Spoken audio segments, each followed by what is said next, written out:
Hello friends, நான் உங்கள் சுஜி சுரேஷ். என் மனைவி நண்பனின் காதலி கதையின் பகுதி 3. ஜெகன் சரிதாவின் வண்டியை ஸ்டார்ட் செய்ய அவளை ரொம்ப தேங்க்ஸ் என்று கூற, ஜெகன் அவளிடம் எப்போ பார்க்கலாம் என்று கேட்க, அவளோ நாம் எதற்கு பார்க்க வேண்டும் என்று பட்டென்று கேட்டாள். புரியாதபடி நிலை தடுமாறி போன ஜெகனோ வந்து ஜோதி 58 மார்க் மேக்ஸில் வாங்கியிருக்கிறதுக்கு நன்றி கூற வேண்டும் என்று என் அம்மா கூறினார் என்று ஏனோ மழுப்பினான். அவளோ பெரிய வெளிகளை உருட்டியபடியே, ஓ ஆன்டி நேற்றே வந்து நன்றி கூறி போனார்களே என்று கூற, பைக்கை எடுத்து விருட்டென்று பறந்து விட்டாள். ஜெகனின் மனது ஏனோ சுக்கு நூறாக வெடித்து சிதறினால் போல் இருந்தது. சில வினாடிகள் அவள் சென்ற திசையே பார்த்து கொண்டு நின்றிருந்தாள். செல்போன் ஒலிக்கத்தான் ஜெகன் தன் சுயத்திற்கு வந்தான். எப்படி அவளை பார்க்க போவது என்று யோசிக்க ஆரம்பித்தான். அம்மா தான் ஃபோனில் அழைத்திருந்தார்கள். சொல்லுமா என்று கேட்க, அம்மாவோ, நம்ம ஜோதி கணக்கு டியூஷன் அக்கா சரிதாவின் டெபிட் கார்டு தொலைந்து விட்டதால் என் வங்கியில் அவளுக்கு இருக்கும் கணக்கிலிருந்து பணம் பாதுகாப்பாக இருப்பதுக்காக கார்டை பிளாக் செய்ய சொன்னாள். புது கார்டு ஒரு நாள் கழித்து தான் செயல்படும். அவள் ஏதோ கம்பெனி வேலைக்கு அப்ளை செய்ய கால் சென்டரில் இருக்கிறாள். உன்னால் முடிந்தால் அதற்கான பணத்தை கொடுத்து உதவ முடியுமா என்று கூற, கால் சென்டர் அட்ரஸ் என்னம்மா என்று 1000 மின்சாரம் ஒளி வீச கேட்டான். சரிம்மா என்று உடனே விரைந்தாள். அம்மா கூறிய முகவரியில் அவள் கை பிசைந்து திருவென்று முழித்து கொண்டிருக்க, அங்கு வந்த ஜெகனை கண்டு ஆச்சரியத்துடன் பார்த்தாள்.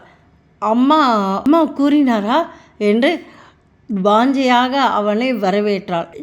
ஜெகன் அவளுக்கு தன் கார்டிலிருந்து அப்ளை செய்ய உதவினான். ஒரு வழியாக தான் வந்த வேலை முடிந்து நிம்மதியாக அவனை பார்த்தாள்.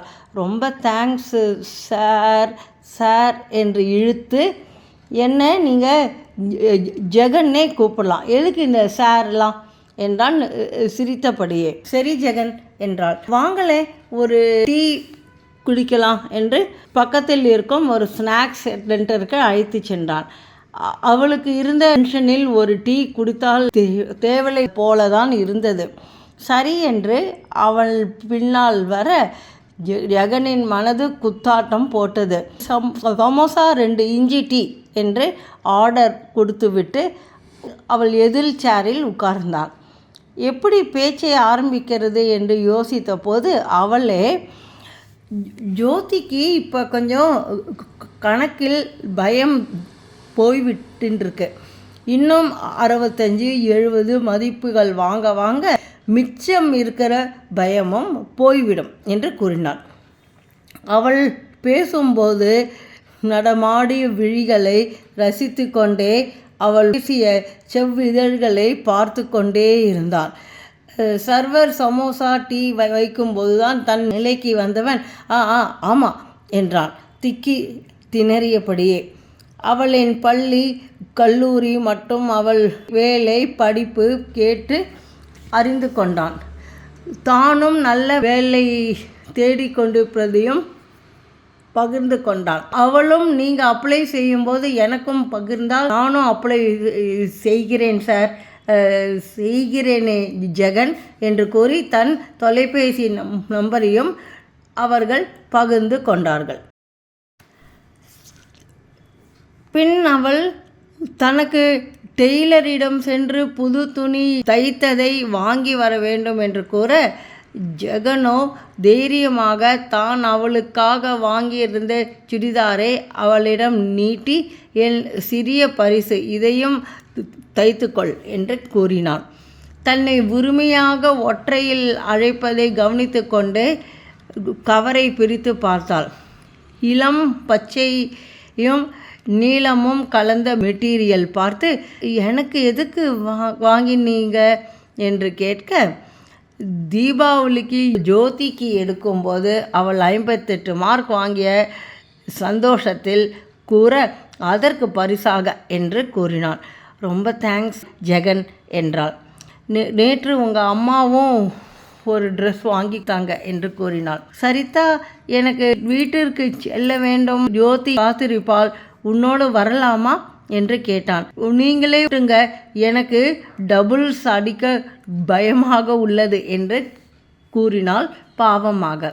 அவனோ அதிர்ஷ்ட தேவதை என்று தன் பக்கம் இருப்பதை உணர்ந்து நோ ப்ராப்ளம் என்று கூறி லாவகமாக அவள் வண்டியை உயிர்ப்பித்தாள். தையக்கடைக்கு சென்று துணிகளை வாங்க அதற்கும் ஜெகனே பேமெண்ட் செய்தாள். நாளை எல்லா பணத்தையும் மொத்தமாக தருவதாக கூறி அவள் வாங்கி கொடுத்த சுடிதாரையும் தைக்க கொடுத்தாள்.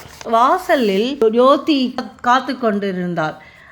அண்ணனை தன் டியூஷன் டீச்சருடன் பார்த்த ஜோதி ஓடி வந்தாள். சுருக்கமாக சரிதா ஜோதியிடம் நடந்ததை கூறினாள். போயிட்டு வருகிறேன் என்று ஜோதியிடம் கூறி தன் வண்டியை நகர்த்த, ஜெகனின் கண்களை பார்த்தபடியே ரொம்ப தேங்க்ஸ் என்று கூறி கண்களாலேயே விடை பெற்றாள். தீபாவளி அன்று சரிதா ஒரு டப்பாவுடன் தன் புது சுடிதாரை போட்டுக்கொண்டு ஜெகனின் வீட்டிற்கு வந்தாள்.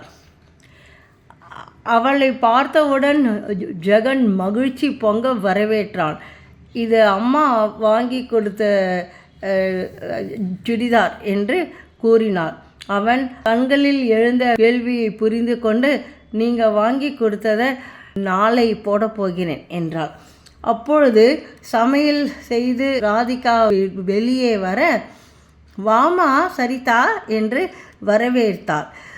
ஜோதியும் தன் புது துணியை போட்டுக்கொண்டு தன் அறையிலிருந்து வர, அம்மா சரிதாவிற்கு பாயசம் கொடுமா என்றான் ஜெகன்.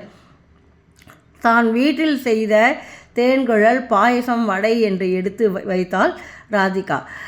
சிறிது நேரம் பேசிவிட்டு ராதிகாவிடம் ஜெகன் செலவழித்த பணத்தையும் கொடுத்துவிட்டு போய் வருகிறேன் என்று விடை பெற்று கொள்ள, ஜெகனிடம் கண்களாலேயே பேசிவிட்டு சென்றாள். ஜெகனுக்கு தான் அவளிடம் விழுந்து விட்டதை நன்றாகவே உணர்ந்தான். இந்த கான்செப்ட் உங்களுக்கு பிடிச்சிருந்தா லைக் பண்ணுங்கள், ஷேர் பண்ணுங்கள், தயவுசெய்து சப்ஸ்கிரைப் பண்ணுங்கள். இது போல் புது புது கான்செப்டோடு உங்களோட நான் அடுத்த கதையில் சந்திக்கிறேன். நன்றி, வணக்கம்.